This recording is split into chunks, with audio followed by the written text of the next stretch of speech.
Hey everyone, welcome back to another episode of Low Nose. Now in this video, I'm going to show you 5 simple ways to improving your audio. Up next.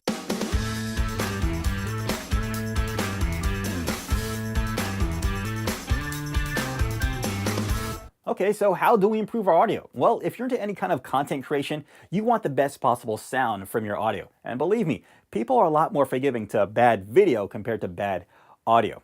For example, when I was young and cable TV first started, and this was a time way before YouTube. Yeah, there was a time before YouTube.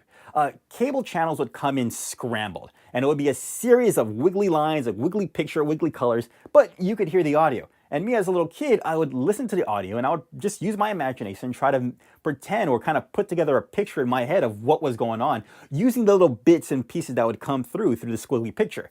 And every now and then, something interesting would show up in that picture. Something very interesting. But whenever you would change the channel and go straight to white noise, you get that sound, forget that. Completely turn it off. I can't deal with that. Well, as people, that's the way we are. Our brains will try to make sense with colors and pictures. They try to make sense of it. But once it comes to bad audio, bad noise, we want nothing to do with that. Okay, so how do we improve our sound? All right, you got to get yourself a dedicated microphone. Forget about the microphone that comes built into your camera or built into your cell phone or built into your webcam. Those microphones are meant to be garbage and only be used as a reference to sync up your audio. And that's where a dedicated microphone comes in. A microphone like a condenser or a dynamic or maybe a personal recorder are all great options for a dedicated microphone. You've got the condenser microphone, which features a diaphragm within it, and this captures the full richness of your voice, and that's why it's such a popular microphone, the condenser microphones. The only downside is that because these microphones are so sensitive, they do pick up some unwanted noise if you're in an area that's not treated so well, such as maybe like a noise floor, maybe a hum from the AC or a buzz for the computer. A condenser microphone is so sensitive, it'll pick those things up, but because of sensitivity, it picks up the full richness of your voice. Now, there's dynamic microphones. Dynamic microphones do a tremendous job of rejecting all that additional noise. If you ever see like a performer on stage and they're on a microphone and they're singing, so their voice is coming out from speakers and you've got the crowd yelling at them, and that microphone does a great job of rejecting all that noise. But unlike the condenser microphone, it doesn't get the full richness of their voice. And there's other mics as well. There's a lavalier mic that I'm using right now. That's a great option. Then there's also personal recorders. Just like this one. You can use this right now, you can hear me right now, and this is a great option just for, like I said, a dedicated microphone. All of these microphones, condenser, dynamic, lavalier, personal recorder, and other microphones are great options. Just get yourself a dedicated mic. Now, believe it or not, your room or recording area is probably one of the biggest culprits on how good your audio can sound. Remember, you're recording with 4 walls, a floor, and a ceiling, and your voice and any other kind of sound is bouncing all over the place for your recorder to pick up. So let's start from the bottom.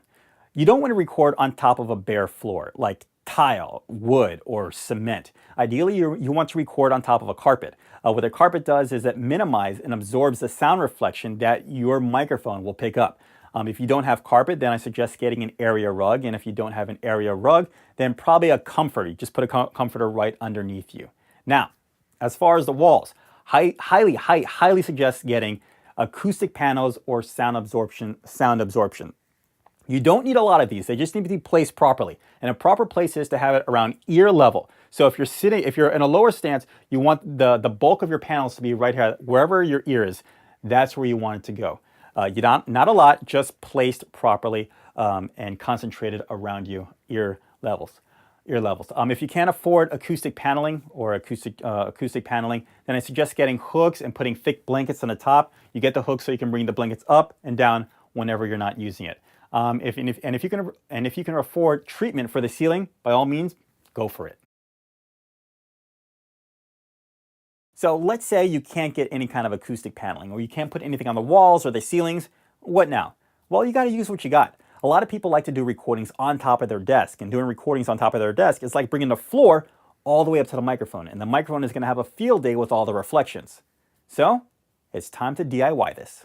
What I like to do is put the same acoustic panels from my wall and lay them on my desk and set the mic on top of it. This works well for absorbing any sound reflections that may bounce off the desk to the mic. Now, if you don't have panels, you can use a towel or a folded blanket, something soft that will absorb sound. The bigger and thicker the material, the better. If you have no treatment whatsoever, You can put pillows around your microphone, making a makeshift booth.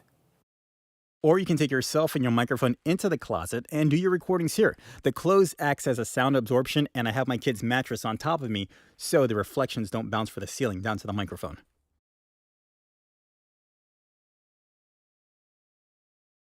Okay, so another way to improve the sound of your audio is to use the high pass filter, and you'll find the high pass filter on a lot of devices. You'll find it on personal recorders, you'll find it on mix boards, you'll also find it on microphones itself, and it's that little line with the drop going on right there.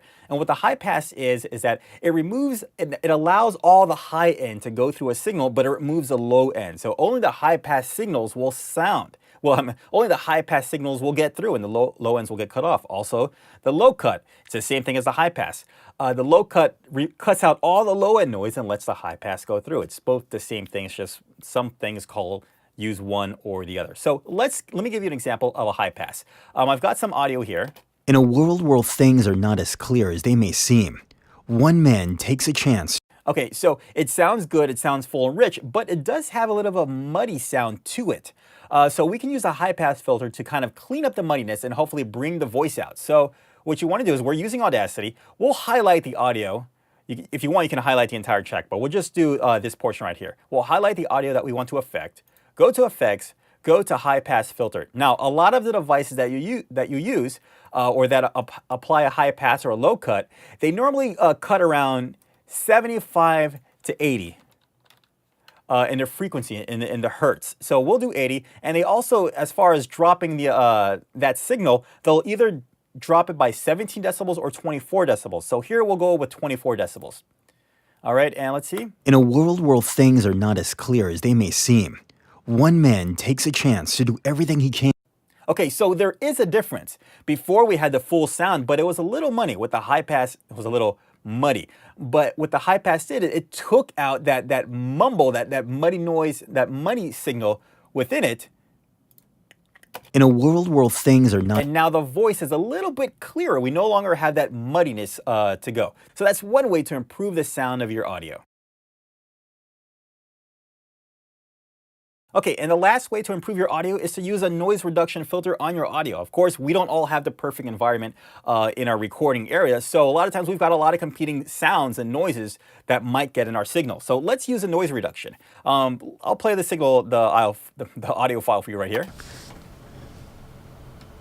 So you can hear a lot of just room noise. I think there might be the PC, maybe a little of the AC, and it's just some room noise. Okay, so what we're gonna do is we're gonna highlight the section that we want to remove. We've got to tell the computer, hey, computer, this is the sound I want to have removed from my signal or from my audio file. We'll highlight the sound. We will go to noise reduction and we'll press get noise profile. Okay, so now the system knows that this is the sound that we want to remove from our signal. All right, so I will go back to effect and back to noise reduction. And now these are the settings that I have. I have a video on how to use the noise reduction, but these are the settings I'm going to use, and I'm going to apply it. Now remember, it was kind of like a mumbling sound, AC sound, computer sound, kind of humming in the background. Let's see what it sounds like now when we apply these settings and tell the computer this is what the noise that we want to remove. There it is. You don't hear anything. See, and you can see right there the levels drop, the noise drops. So let's play it. The noise, the humming, the PC, the PC is gone, the AC is gone, it's all done. So that is the last and final way you can improve the sound of your audio. Okay, so that's 5 simple ways to improve the sound of your audio. Get a dedicated microphone, room treatment, mic placement, use the high pass filter, and also use the noise reduction filter on your audio as well. Now, if anything, take away that even though you may not have access to everything here, you are at least now aware of what's affecting your audio. So if you ever had to run and gun and make a quick recording, and all of a sudden you find yourself in a spot, you know what? Because of the situation or the area or the environment that I'm in, I might not get a good signal or recording from this area. Let me double back and let me make sure and see what my options are, and maybe rig something together that'll improve the sound of your audio. It's as simple as that. Understanding what's going on is way more important than actually getting a fast one-fix solution, because what happens when that doesn't work? If you understand what's going on, it'll work all so much better. All right, guys, if you found this video helpful, go ahead, leave a like.